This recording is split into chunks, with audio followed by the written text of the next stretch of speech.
তুরস্কের পররাষ্ট্রমন্ত্রী হাকান ফিদানের ঢাকা সফরকালে তার সঙ্গে বাংলাদেশের বিভিন্ন পর্যায়ের বৈঠকের পর দুই দেশের সামরিক ও অর্থনৈতিক সম্পর্ক নতুন মাত্রা পেয়েছে। গত শুক্রবার পররাষ্ট্রমন্ত্রী ডক্টর খলিলুর রহমান ও তুর্কির পররাষ্ট্রমন্ত্রী হাকান ফিদানের বৈঠক শেষে যৌথ সংবাদ সম্মেলনে এসব সহযোগিতা বৃদ্ধির ঘোষণা দেন তারা। সুপ্রিয় দর্শক, খবর সংযোগ রিলসের বিশেষ আয়োজনে আপনাদেরকে স্বাগত। আপনাদের সঙ্গে রয়েছি আমি আহমদ আতিক। আমাদের অনুষ্ঠানটি আপনারা পৃথিবীর কোন প্রান্ত থেকে দেখছেন কমেন্টে জানান, আমরা আপনার মতামত শুনতে চাই। চলুন তাহলে আজকের অনুষ্ঠান শুরু করি। 10 বছরে $25 বিলিয়ন অস্ত্র ক্রয়। বাংলাদেশ কি দক্ষিণ এশিয়ার নতুন সামরিক শক্তিতে পরিণত হওয়ার পথে? বাংলাদেশের প্রস্তাবিত প্রতিরক্ষা ক্রয় বাজেট নিয়ে এমন আলোচনা তুঙ্গে। 2026-27 অর্থবছরে শুধুমাত্র সামরিক সরঞ্জাম ও আধুনিক যুদ্ধ প্রযুক্তি কেনার জন্য প্রায় 27,000 কোটি টাকা বা প্রায় $2.2 বিলিয়ন প্রকিউরমেন্ট বাজেট প্রস্তাব করা হয়েছে বলে জানা গেছে।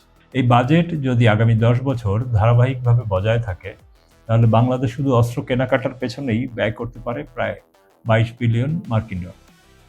আর প্রতি বছর গড়ে 1% বা তার বেশি বৃদ্ধি হলে সেই সংখ্যা পৌঁছতে পারে $23 থেকে $25 বিলিয়ন।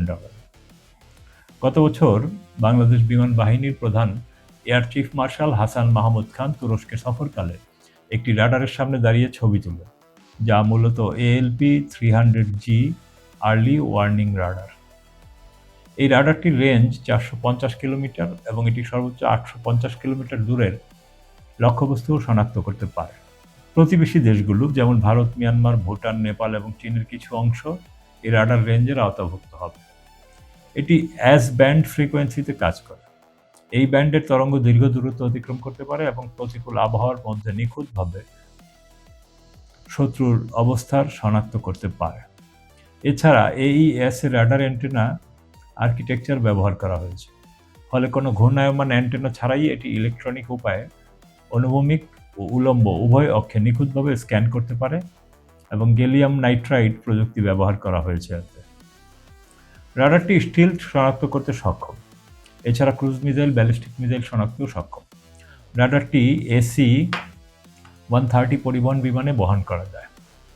বিশ্লেষকদের মতে এগুলো শুধুমাত্র অস্ত্র কেনার পরিকল্পনা নয়, বরং বাংলাদেশের দীর্ঘমেয়াদী সামরিক আধুনিকায়নের রোডম্যাপের অংশ হতে পারে।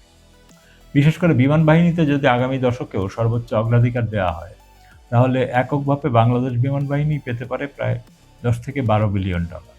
এত বড় বাজেট দিয়ে তাত্ত্বিকভাবে বাংলাদেশ কিনতে পারে 48টি ইউরোফাইটার টাইফুন অথবা 112টি J-10CE কিংবা প্রায় 192টি JF-7 ব্লক 3 যুদ্ধবিমান। যদিও বাস্তবে এই সংখ্যা কিছুটা কম হতে পারে, কারণ আধুনিক যুদ্ধবিমান কেনার পাশাপাশি লং রেঞ্জ স্যাম সিস্টেম, অ্যাওয়াক্স, radar network, missile stockpile, drone fleet, infrastructure এবং ট্রেনিং সিস্টেমেরও বিপুল বিনিয়োগ প্রয়োজন হবে। তবে সবচেয়ে গুরুত্বপূর্ণ বিষয় হলো, বাংলাদেশ এখন শুধু বিদেশ থেকে কেনা অস্ত্রের দিকেই যাচ্ছে না, বরং নিজস্ব প্রতিরক্ষা শিল্প গড়ে তোলার দিকেও জোর দিচ্ছে। প্রস্তাবিত বাজেটে দেশীয় ডিফেন্স ইন্ডাস্ট্রি গড়ে তুলতে আলাদা বরাদ্দ রাখার কথাও বলা হয়েছে। বিশ্লেষকদের মতে আগামী 10 বছরে বাংলাদেশ যদি নিজস্ব সামরিক কারখানা, ammunition plant, drone production facility, missile assembling line এবং মিলিটারি ইলেকট্রনিক্স সেক্টর তৈরি করতে পারে, তাহলে দীর্ঘমেয়াদে বিদেশি নির্ভরতা অনেকটাই কমে আসবে। একই সঙ্গে মেইনটেনেন্স, স্পেয়ার পার্টস ও ওয়ার টাইম সাপ্লাই চেইনের উপরও জাতীয় নিয়ন্ত্রণ বাড়বে। বিশ্বের বড় সামরিক শক্তিগুলোর মতো বাংলাদেশও ধীরে ধীরে বাই অ্যান্ড বিল্ড মডেলের দিকে যেতে পারে বলে ধারণা করা হচ্ছে।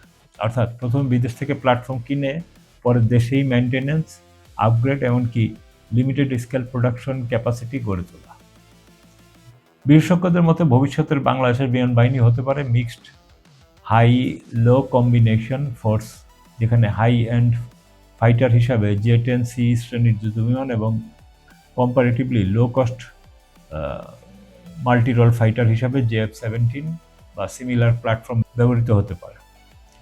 একই সঙ্গে লং রেঞ্জ স্যাম, অ্যাওয়াক্স, কমব্যাট ড্রোন ও ইন্টিগ্রেটেড এয়ার ডিফেন্স নেটওয়ার্ককে দেওয়া হতে পারে সর্বোচ্চ গুরুত্ব। দক্ষিণ এশিয়ার পরিবর্তিত ভূরাজনৈতিক বাস্তবতা, ভারত মিয়ানমার অঞ্চলের নিরাপত্তা পরিস্থিতি এবং আধুনিক ড্রোন যুদ্ধের বিস্তার বিবেচনায় বাংলাদেশ যে দ্রুত সামরিক আধুনিকায়নের পথে হাঁটছে, সেই ইঙ্গিত এখন আরও স্পষ্ট হয়ে উঠছে। 1990 সালে বাংলাদেশের কাছে মোট 110টি ফাইটার জেট ছিল, আর 2026 সালে এসে সেই সংখ্যা দাঁড়িয়েছে মাত্র 43টিতে। ভাবলে অবাক লাগে, একসময়ের সামরিকভাবে শক্তিশালী বাংলাদেশ আজ কোথায় এসে দাঁড়িয়েছে। 1990 সালে আমাদের বিমান বাহিনীর শক্তিমত্তা ছিল দেখার মতো।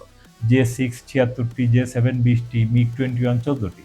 সবচেয়ে মজার ব্যাপার হলো, আমাদের সেই 76টি J6 ফাইটার জেটের মধ্যে 40টি পাকিস্তান বাংলাদেশকে উপহার হিসেবে দিয়েছে। সময়ের ব্যবধানে সামরিক শক্তির এই বিশাল ঘাটতি আর বর্তমানের এই দুর্বল অবস্থা ভাবলে সত্যিই খুব দুশ্চিন্তা হয়। আমাদের আকাশসীমা নিরাপত্তায় এই পিছিয়ে পড়াটাকে মেনে নেওয়ার মতো। তুরস্কের সঙ্গে প্রতিরক্ষা সহযোগিতা জোরদার করছে বাংলাদেশ।